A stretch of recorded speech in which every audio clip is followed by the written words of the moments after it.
జగను చంద్రబాబు ఒకే బాటలో ప్రయాణించారు. ఎక్కడ అంటే పోలవరం ఎక్స్ప్లెనేషన్ విషయంలో.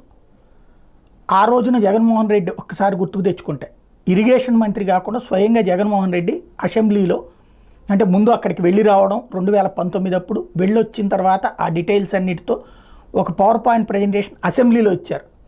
అప్పుడే పెద్ద ఎత్తున వెటకారాలు అది చేస్తూ చంద్రబాబు గారిని అవమానిస్తూ ఆ రోజున ఏదైతే జయం జయం చంద్రన్న పాటల్ని వాటిని కూడా ఎక్స్ప్లెయిన్ చేసినటువంటి సందర్భం మనం చూసాం.